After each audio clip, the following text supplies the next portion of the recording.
Hello, I'm retired filmmaker George Lucas. You're about to see the first of 4 one-person shows that I did at the Edinburgh Festival Fringe. George Prov.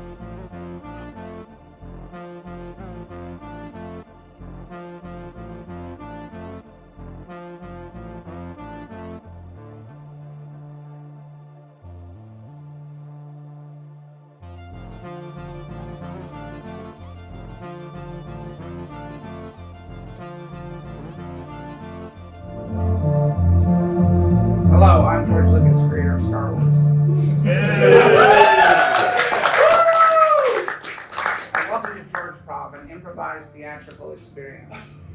Everything you're about to see will only exist in this performance. Every performance of George Prov will be different because it is not scripted, it is improvised, and it is inspired by interactions with the audience. Now, I want to explain a little bit about the technology involved in making this show. It looks very simple. Just one man on the stage, yes? A few chairs, a bottle of water. What could be more simple? But billions of dollars have gone into it and made this very simple illusion possible. I am not here right now. Now, I'm not a hologram. That would be see-through. You would be able to tell. Would you demonstrate?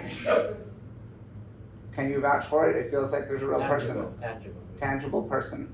Tangible person. To prove it's not a plant. Tangible person. A real person. Tangible person. I'll do it with everyone. You trust? You trust? Yes? Tangible person. Yes. I did most of this improv several months ago in a motion capture studio in Marin County. How many of you are familiar with the ABBA Voyage show that is currently playing in London? That was a show made possible by a company that I invented called Industrial Light and Magic. They took the aging members of the Swedish pop group ABBA and said, would you like to do one concert and get paid for it every day? And they said yes. And so they went into a motion capture studio and they performed some of their ABBA songs and some of their new ABBA songs and their old ABBA songs, and now people go there every day and have a great time. And what they see on the stage looks like ABBA, but it's actually called avatars, digital projections. That's not a joke, that's a real Please don't understand, there will be things to laugh at. But I really think it's important that we understand what the baseline is. They are called avatars because they are avatars of ABBA, the musical group. There's a live band that's made of real people. There are no real people in the show today except the analog performer that is underneath what you are seeing. You see, if you go see ABBA Voyage, it is an emerging technology. That's our first stab at it. And it looks great. They've been de-aged perfectly like in The Irishman. But I've walked around the venue, and at certain places, certain vantage points, there's a flat Stanley effect, where you look at the avatars and you can tell that they are not fully three-dimensional beings. They are two-dimensional, creating an illusion. I probably look a lot more impressive. Look at all the angles. We got everything. I spent 8 days in April doing all the improv moves. And then we patched in a few things since then. I will sometimes phone in. I phoned in a few things this morning just so we can keep it current. We're going to say things like, the President of the United States has been arrested. Again, not a joke. A crisis in a democracy. But let's get to the fun, the improv. Okay, I've done all of the moves so that I can interact, I can do different kinds of scenes, different kinds of voices, etc. But also, I can interact with you as I did before. Remember? Remember? Yes. Verified. Verified. So, for instance, if I want to interact, someone raise their hand in the audience. I won't even look. Okay, you raise your hand. All right, what do you do? What's your name? Molly. Molly, and what do you do? Designer. A designer, that's great. See? We have every possible contingency planned for. So what began as dozens of moves quickly became millions of possibilities and billions of possible combinations. So to begin with, all I need is a word from anyone. Torch. Torch. That's all I need for now. And now I'm going to do some improv. Oh, I'm a billionaire. I don't know if I mentioned that before. So this is kind of historic. I don't know if there's any billionaires who've ever done improv before.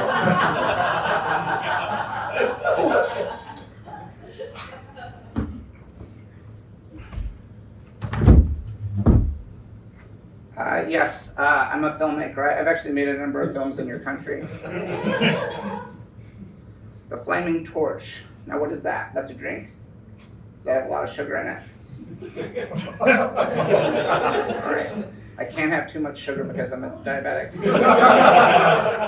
Now, torch in your country, am I mistaken or it means something different? You say that for flashlight, yes? One of my movies, there was a character who was a professor and he carried a torch, but it was fire. That's what we call it. Oh, yeah, sorry, I know you're busy. I'm sorry.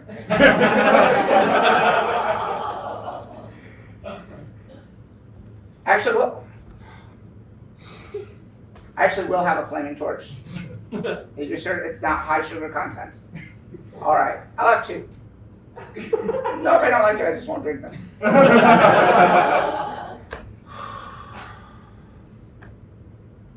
Oh, it's lonely here in a restaurant with no one to eat with. Everyone here is with someone. I feel awkward, like people are looking at me. Like that man over there is looking at me.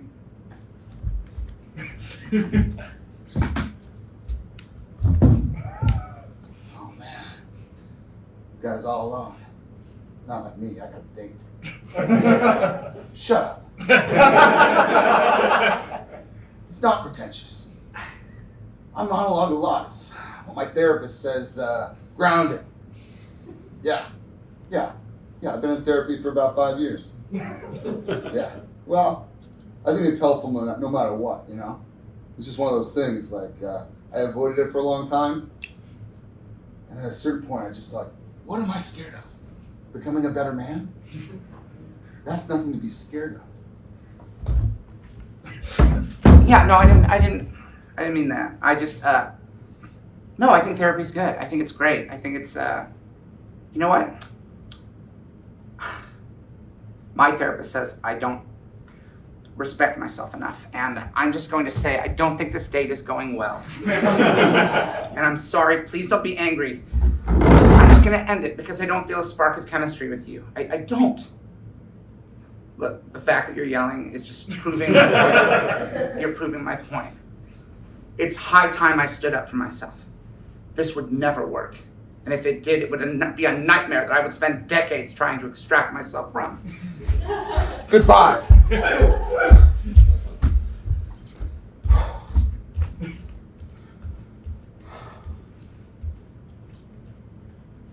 You're going to be so proud of me. I did. I walked out on a blind date. Yeah, within 3 minutes. He was monologuing. Shut up to me. We had barely exchanged 3 sentences. No, the old me, oh, I see you. Hi. Oh God, it was horrible. It was absolutely horrible. The old me would have stayed, you know? The old me would have stayed just to be polite. God, I feel so excited. This is a real breakthrough. I can't wait to tell my therapist about this. Oh, that guy's alone now too. Don't make eye contact. Seems like a real brute. Oh no, now I'm making eye contact with someone else. Oh no, this is awkward. Oh, that made it worse. Oh no. Hi, yes, I am, yes. Oh, thank you. Oh yeah, it's always still nice to hear. Yeah. Oh, okay, all right. Sure, yeah. You know, actually I was feeling nervous because I was alone in this restaurant and I could feel people staring at me, and then I started staring at you. I'm a married man. I should be clear, so I don't want to give the wrong impression that I wasn't flirting. It's embarrassing. I was trying to avoid eye contact with that man over there. The one, if you saw that, yes. Wow, dramatic, right? I didn't like how emotional it was, but I thought she was a hero, standing up for herself like that. Yes. Well, you know what I do. What do you do? Oh, what do I do? Oh, I'm an author. Yeah. Yeah, I write children's books. Yeah, I do. Oh wow, I make movies for children. Maybe I've heard of one. I don't think you would have heard of them. No, I don't. They're self-published. Just give them to me friends. Oh well, how do you? So is that how you make a living, or is that how? No, I've got generational wealth, don't I? my father was rich. Now I'm rich. I do what I want. Oh, actually fine.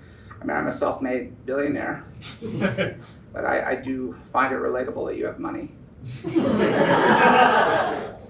Well, what are the plots of your books? Are they, well, they're mostly about rabbits. Little rabbits hopping about in the field. And some of them, the rabbits are quite mean, and then they're punished for being mean. And some of the rabbits are quite silly, and that's celebrated. Let's get a good message, you know. And some of the rabbits are very tall, and some of the rabbits are very small. They all know each other, don't they? That sounds really good. You know, I'm not in the filmmaking business anymore, but I know people if you want to option one of your books or talk to somebody, or I'm sorry, I don't know why this turned to business so quickly. Oh, thank you. Yes.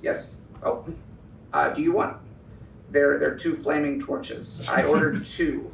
I think I was nervous, but yeah, this actually has worked out quite well. I asked if it doesn't have high sugar content, the drink, because I'm a diabetic type 2. Oh, spicier than I thought it would be. Very spicy drink. Oh, can I tell you, I'm so sorry. I don't want to talk about, I'm sorry, I'm a very socially awkward person. I accidentally invited you over here. And then I feigned interest in your book series. And I don't want to be like that man over there and be cruel to you, but let me just give you my best friend's phone number. Tell him that I said that he should buy the rights to your books. And that'll make up for how I'm being a little rude right now. I'm gonna go back to my hotel room. Okay? No, it's not my number. This is my friend's number. This is my buddy Steve. He's a filmmaker. And he has a lot of money. And if he gives you any pushback, I'll buy the rights. I'll buy the rights. Oh, that's very nice. No, it's been very nice meeting you. Very nice meeting you. Thank you. All right, goodbye. All right.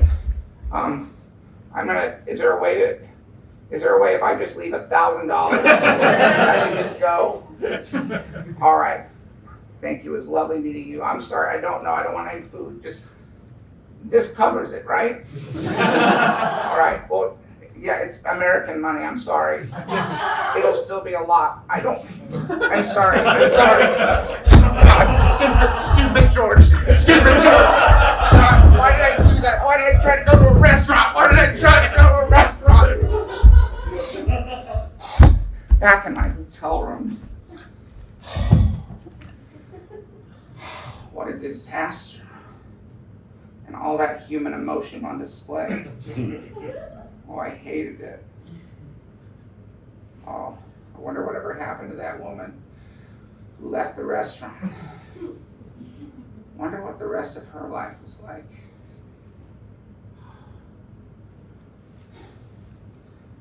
I'm gonna make an experimental film.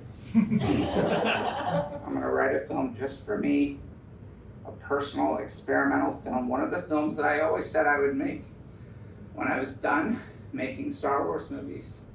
I said I would make personal experimental films and I would not show them to anybody. This is one of them. And this really is one of them. I can't read my own writing. Can you read what this says? It You able to read, sir? Yeah. What's that word? It says. Read it out. It says shanty. What is that? It's a Scottish Gaelic sport. Shanty? Shanty. All right. God, I must have been really tired when I wrote that. Shanty. So I guess I imagine she played this Scottish Gaelic sport. Is it foolhardy of me to write a screenplay for a movie about a sport I know nothing about? We open on a young woman who has just liberated herself from a blind date with a brute. Little did she know, this was the beginning of her Shanty Journey. She quit her job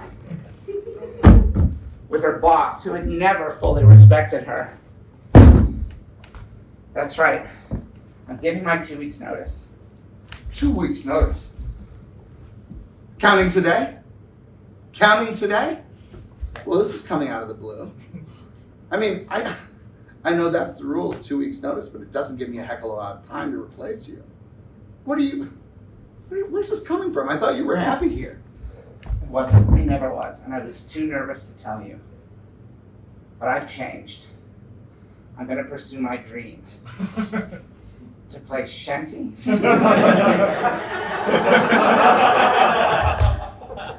Shanty. Isn't that traditionally a male sport? This is why I don't like working here. Because I think you asked that question, and honestly, I don't think you even know whether it is or whether it isn't. You're just acting out of reflex, assuming that any sport that you haven't heard of is a male-dominated sport. I don't care if it is. And it's not, by the way.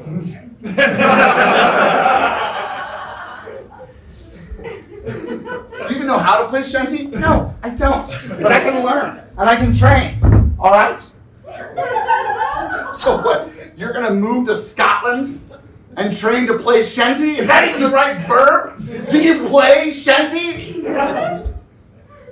I don't need you to believe in me. I don't need you for anything anymore, except my last paycheck. Have it sent to me. What about the 2 weeks' notice? Notice it now, because I'm going out the door. Oh my God. I did it. I quit my job. I'm moving to Scotland to train in a Gaelic Scottish sport called Shanty. Yes, that's the one. What? Oh, I see you. Hi. Yes. Yeah, I gave my 2 weeks notice and then I bailed completely. I bailed on the 2 weeks notice. I'm gonna do this. We always talked about it. Yeah, we always talked about this, but we never got into the particulars. No, but we said, remember we saw that footage of them playing it? We said that was interesting. Well, I'm so proud of you. I'm so proud of you for just, God, you're really coming into your own. Yeah, I really am, Marta. I really am. I'm going to Scotland. And so I did. To play the game of Shanty. A Scottish Gaelic sport that's been played for hundreds, if not thousands of years. The game of Shanty is complicated. There are always at least 5 players on the pitch. The tools are crude but also sophisticated. There is no ball, only a series of small capsules, cups, sticks, and pieces of felt that are thrown willy-nilly between the opponents, who are always drunk. Always drunk.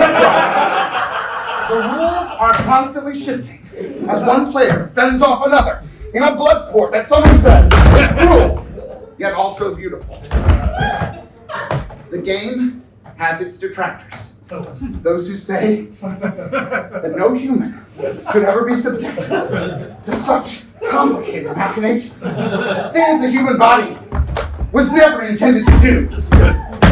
And it's all good fun until the people in the stand find that their lust for blood cannot be quenched by the spectacle of these mighty players and they began to turn on one another. And every game of Shanty ends in a sudden death. Every game of Shanty leaves one player on the field who cannot survive to another day. They call this man Top Shanty. And in a moment, as his soul or hers leaves their body, the players from all 4 teams gather round in a moment of respect and watch as the soul of the Top Shanty leaves its body and moves to another realm. A realm that no one living has ever seen, but everyone dead has known. Welcome to the afterlife. Is this what you expected? No. Honestly, I played one game of Shanty. I played one game of Shanty. I was Top Shanty. You were Top Shanty in one game. Impossible. I failed. I thought I was living my truth.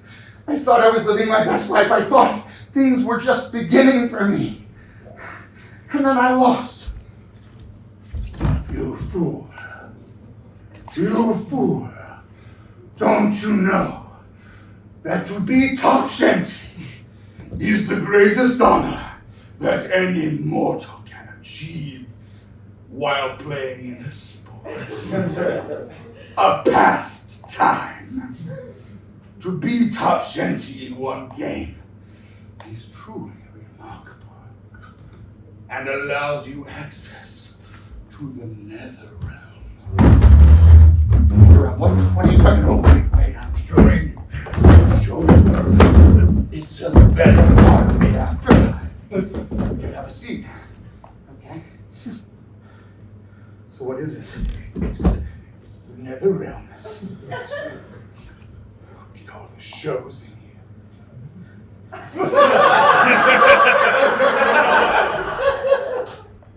What?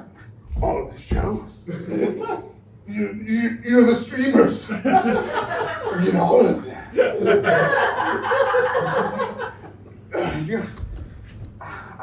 Do they not have those here? No! Nowhere else in the afterlife has shows. That is for the living. But here, you can watch an old show or a new show. Watch a movie. Or just, you know, a baking competition with children. We should watch them. Won't that be nice? A baking competition with children. What could be nice? What could be nicer than that? No, please, no! I don't want to be baked! I don't want to be baked!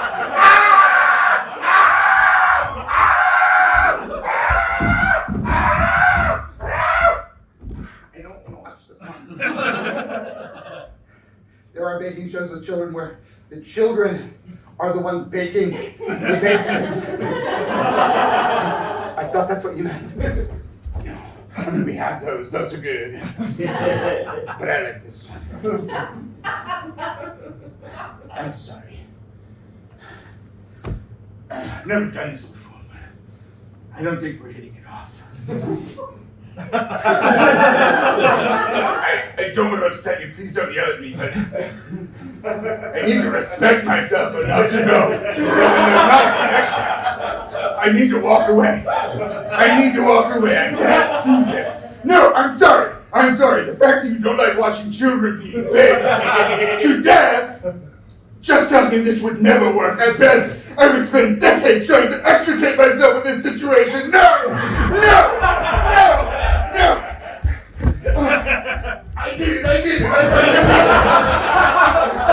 That's it. Oh. And then the monster from the underworld turns out to be the hero of the movie. Oh, that's good. No one can see that. Oh, if I made that, people would be mad.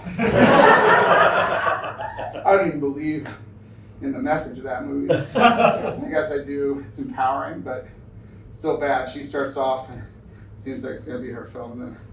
Then, oh, very experimental. Very experimental. Oh God, what time is it?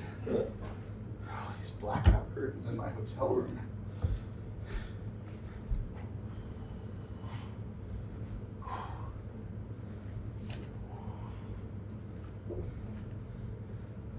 Hello there! What time is it? You boy! What time is it? What time is this? 3 p.m. What day is this? Boxing Day? I missed Christmas.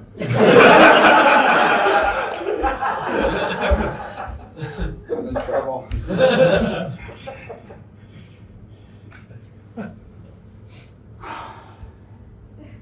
Hi, Melody, it's George. Please don't be mad. I stayed too long in London at the hotel. I started writing one of my experimental films, and I guess I lost track of which month it was. And now I've missed Christmas. Was everybody happy with their $1 million? They always are. It's the perfect Christmas gift, isn't it, Melody? Just a little shoebox, and it looks like not much, and it's $1 million. I've never seen anyone disappointed. Even a billionaire likes $1 million. Yeah. Oh, it's hot here on Christmas. Sorry, Melody, I dropped the phone. Oh, I hear you. I hear you yelling.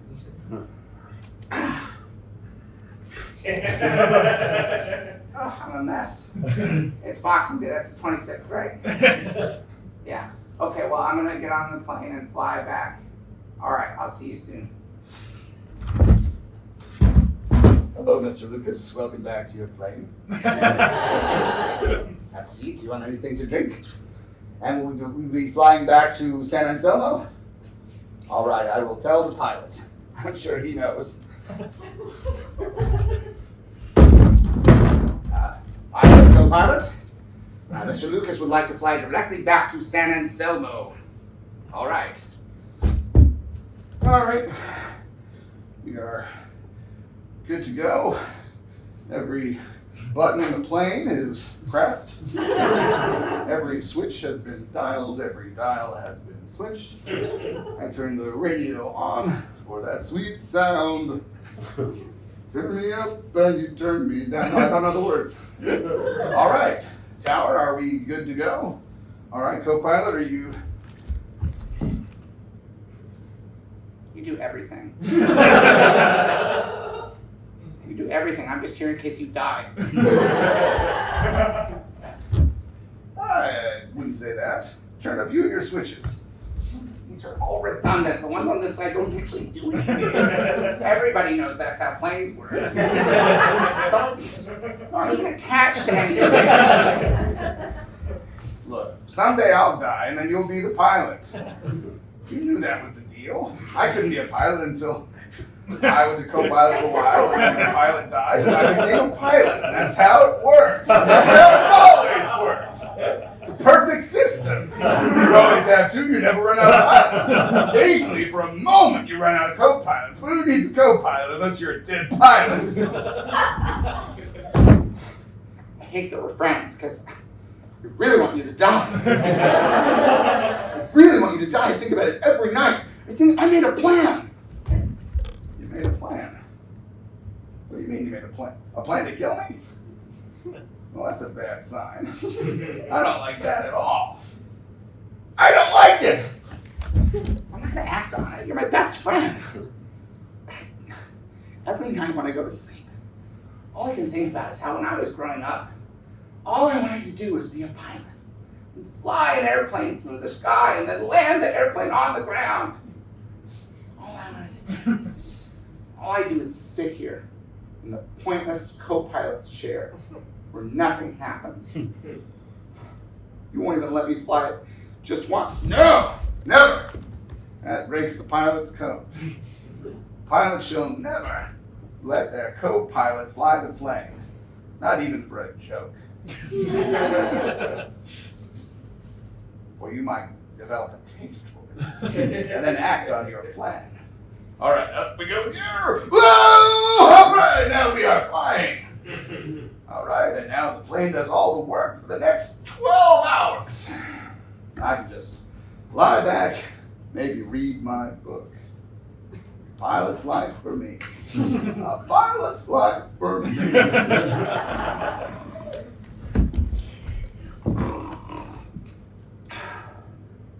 hate him so much. I could kill him now and no one would know.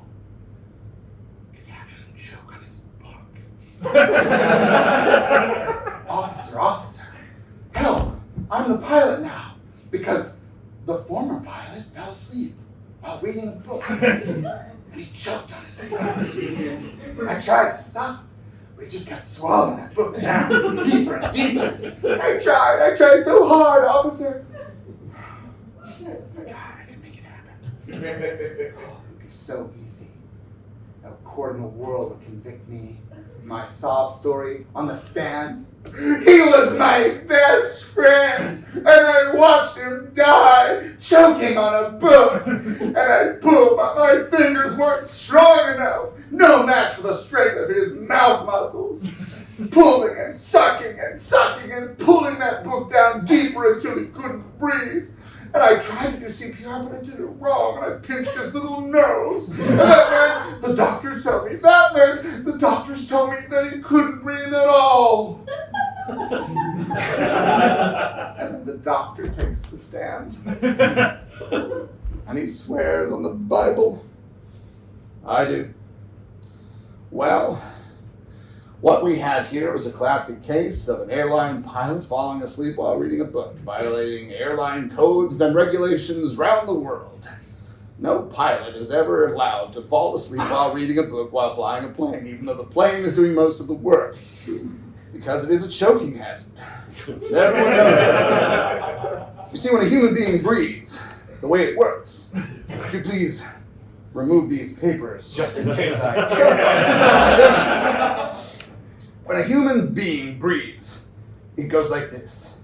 That's the inward breath. But then there's nowhere else for the breath to go once it has filled the lungs. If the breath were to continue going in, the human would explode. The body cannot contain unlimited air, and this is a fact. It has been peer-reviewed. The human body cannot contain unlimited air. If you were to take a bicycle pump, for instance, take the pipe, put it in the mouth of any person, a baby or an old man, and start pumping and pumping as fast as you can. Eventually, it would lead to a catastrophic death.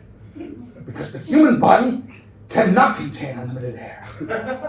That's why we have the outward breath, the genius of the human body, and of all breathing creatures in God's earth! The outward breath saves our lives just as surely as the inward breath causes us to continue living. For once we have filled our lungs with air, with nowhere to go, we breathe out. Now, literature. Putting aside for the moment the question of electronic literature, the e-book is in the Kindle or Nook. For these are side issues which are not relevant to the issue at hand.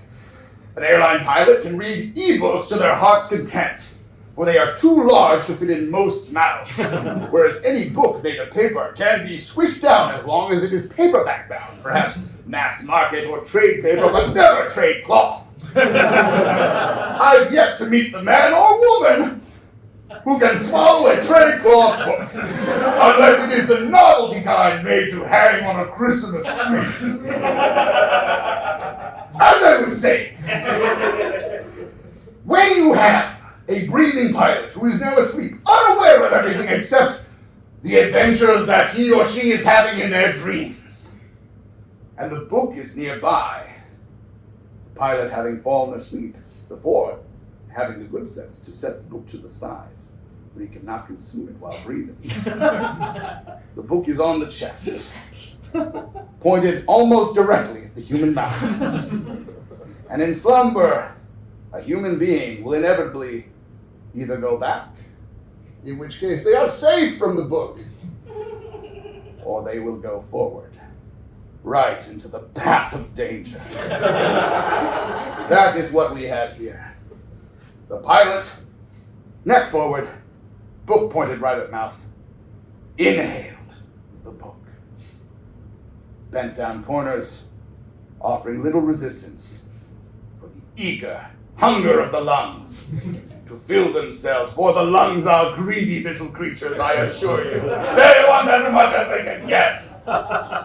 That's why we are more than just lungs, for if we were just lungs, we would die on first breath for having so much greed for air. That is why the rest of the human being was invented. God made the lungs first, and then like, no, they want more and more. I must build a creature around them. I must build a human so that these lungs can survive. A human with a brain, with enough sense to breathe out after breathing in. Our pilot, book in mouth. Desperate co-pilot trying to pull at book. But tiny fingers are no match for hungry mouth. Hungry for air, hungry for book. Not caring if book is air or air is book. This is my medical opinion. I am a doctor, a scientist of medicine and fact. And I will answer no more questions. Except to say yes, set that woman free. And free I will go.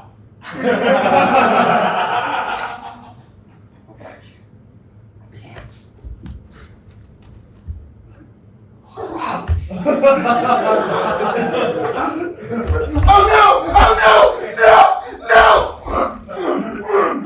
Must have more.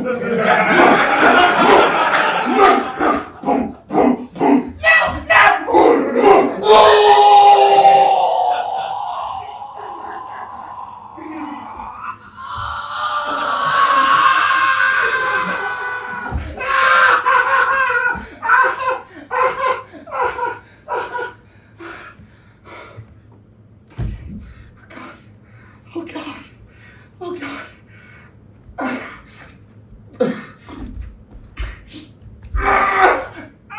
God, he was my best friend. He was my best friend. He's gone. I'm a pilot. Oh, not like this. Not like this. Not like this. Not like this. Are we having turbulence? I missed Christmas. I was in London. I don't know why, just for a holiday. I just wanted to get away the week before Christmas. I started writing a movie. I lost track of time. Is everything all right up front? How long until we're in San Anselmo? Oh, now? Oh, great. Well, that didn't take long. A lot of commotion from the cockpit, but I don't care. As long as we get here, they can have as much drama in the cockpit as they want. And now I'm home. Oh, God. Feels good to be home. I'm going to check my mail before anyone else gets to it. Oh, it feels good. Just check your own mailbox. See what's there. Oh, a letter for me. What does it say? Who's that from? Rachel Zegler. Rachel Zegler. Oh, she's a pal. She's a pal. And what's that little sticker say? There's a little sticker. I can't read it with my diabetes. Can I read what the little sticker says? Edward Everett Horton. Edward Everett Horton. Yeah. That was the narrator on Fractured Fairy Tale, the Rocky and Bullwinkle show. Did he ever do other things?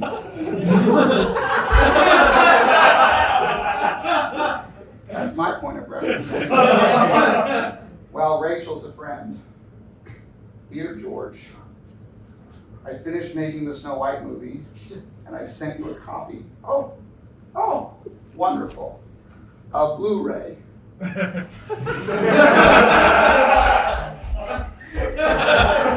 Hi, Melody. Can't talk. I've got to go into my screening room.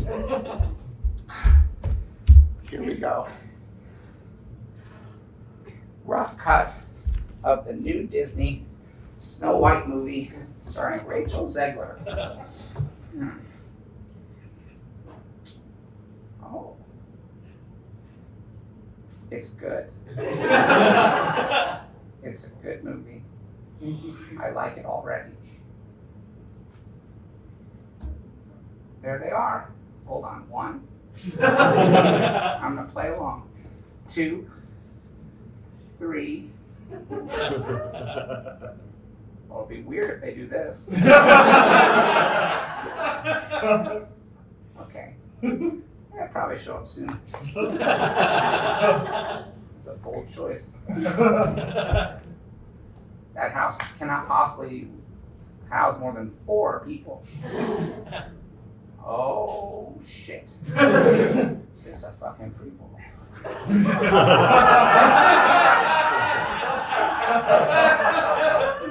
Oh, Disney, you clever bastards. You know how to ring my bell, don't you? You might not even meet all 7. These are my only 2 friends, says Bashful. We haven't even met each other. Oh, there's the 4th one. Oh, we just walked past in the background. Bashful, Doc, and Dopey live in a house. And Grumpy is their neighbor, and they don't talk. They don't know each other. What is going to happen? That means they end up living together, and they're meeting Snow White now? Holy shit. This is fascinating. Oh, now they're just eating soup. Oh, they're going to have the soup song that got cut out of the original version. Hot damn. And the music in your soul. You can sup with the bup of the music in your soup. A real song. And they're making music while I slurp the soup. Oh, I gotta text Rachel a thank you and say, what is my password? I don't know how to open my phone. Well, I'll send her a note later and I'll say, Rachel, it's helpful for me to think out the text before I send it. Rachel, thank you for sending me an advance copy of this movie. I'm watching it right now, and I'm blown away. Don't listen to the haters. Keep doing what you're doing. This film is breaking all the... All right. Doc killed Dopey.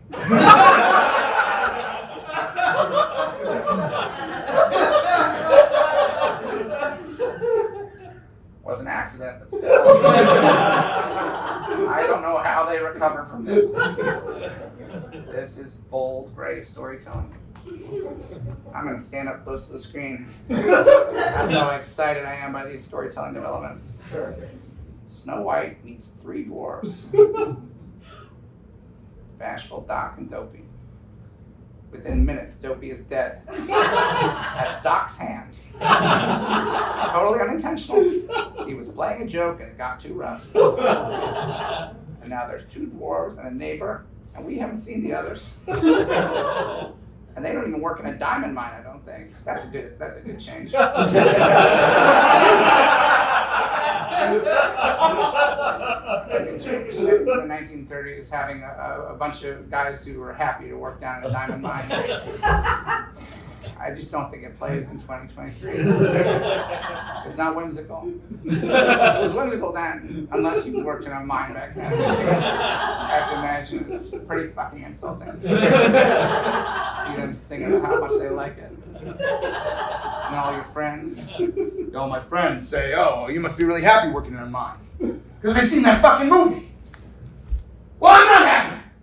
I don't like working in a mine. And I don't like that song, and I don't like that movie. And I don't want to talk about it again. Hi ho. Hi ho. You know, when it's off to work, I I go, I feel like shit. Because I got black lung from working in the mines. But my kids fucking love that movie. I don't want to yell at my kids because I'm a good dad. I'm a good dad. I know it seems like I'm not energy-wise. I know it seems like I'm not, but I am. I love my kids more than anything in the world. That's why I work down in the mine. Can you imagine the amount of love that must be in my heart to do that, to put food on the table so that those kids can grow up and not have to do that? And yet I gotta come home and they're fucking watching that movie again. And they're singing, hi ho, hum, hi ho, it's off to work we go. And it just breaks your heart. Because I can't stay mad at them. I love them. They're my everything. I've been raising them on my own. Because my wife ran away. Because of that fucking hypnotist. No. She wasn't cheating on me with the hypnotist. The hypnotist came to town. We went to the show and we were so happy. And I bought her the tickets for her birthday. And she was so happy. You bought the tickets for me for my birthday. And then they asked for volunteers. And of course I got up. Because my husband had bought this for me. And I didn't even want to go to a hypnotism show. But I know how proud he was that he had thought of that. And then the hypnotist pulled out a watch. And I started to hypnotize this woman. And before, it had always been a trick. You know, audience plans, all prepared in advance. Something came over me that day. I said, I'll do it to a real audience. And that's the day I found out hypnotism really works. Oh shit, I'm ruining a person. And I got lost. I couldn't help it. And I just wanted to run. And I ran, and she ran, and she ran. And then I was so scared because I could see the husband in the audience, and he was clapping because he thought it was a trick. But I knew it wasn't a trick. And that guy was big and mean looking. And I thought, if this guy finds out that his wife is not coming back, it's my fault. He's going to spend the rest of his life trying to find me and kill me. And then, at the end of the show, we're clapping. I'm so happy and I'm so proud. I gave the perfect birthday gift. And the audience starts to clear out. And I'm looking around thinking someone's going to usher me backstage to meet my wife and the hypnotist. And I start to realize that no one's going to do that. And I push my way backstage and I start to look around. I realize everybody's gone.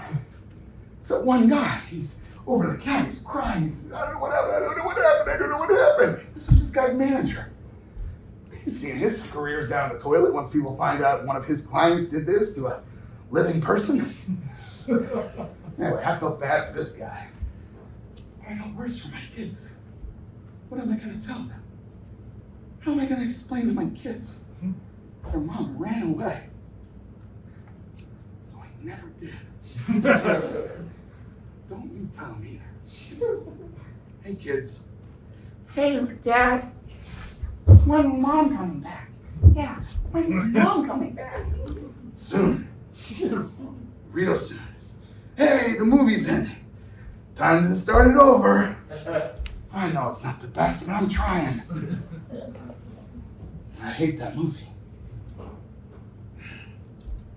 That's what I imagine someone back in the day might say if you're watching the original version.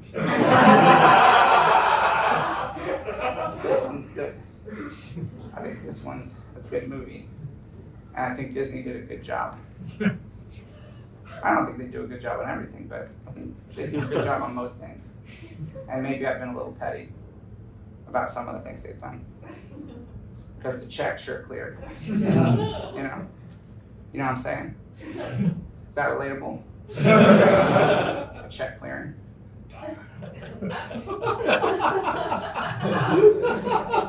I don't know if that's relatable. It was for billions of dollars. I think that specific makes it unrelatable. But I think the check clearing is relatable. Imagine going to the bank to get new checks. What would that be like?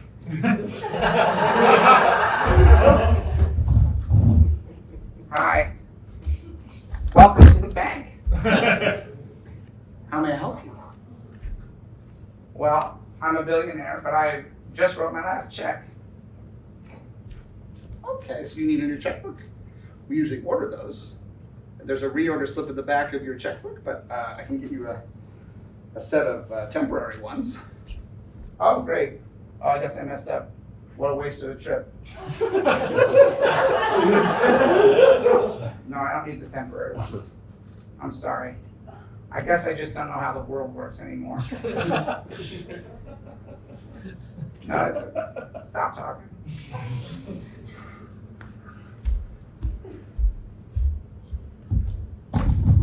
Now the movie's over. And I've unlocked my phone. And I'm texting with Rachel Zegler about the movie. We're saying all sorts of insightful things. And she's very funny. Talks a lot in emojis, which I think is a young person thing.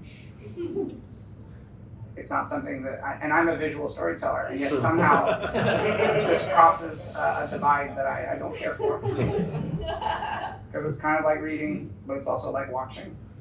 And I'd rather do one or the other, except for a little bit. I don't mind reading a little at the top of the phone. Then stop. And then don't read again until the end. LOL. ROTF. LMAO. That means I'm rolling. I should do it. I have this thing where I feel like if I text something like that, I really gotta do it. My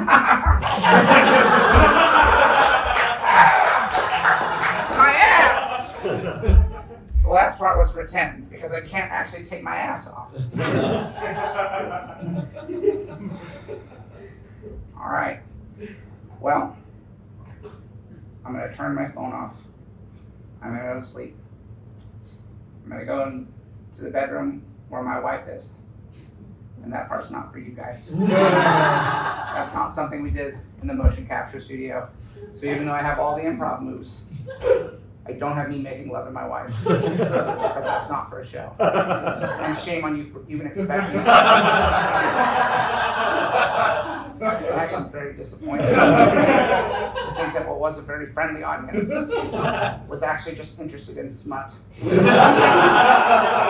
in invading the privacy of a billionaire who's been generous with his time and with his gift.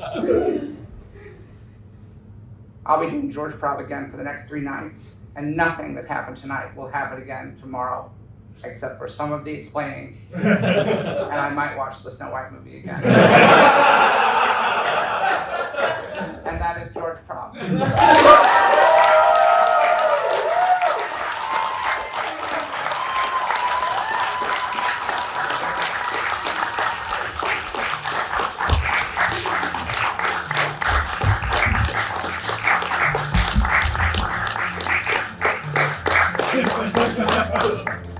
George Lucas Talk Show will be happening again late tonight for our 4th and final show in Edinburgh 2023. And then if you know anybody who is interested in seeing something here the next 3 nights, I think there's at least one night that only 4 people are coming, so there's plenty of tickets. Thank you, and may the force be with you always.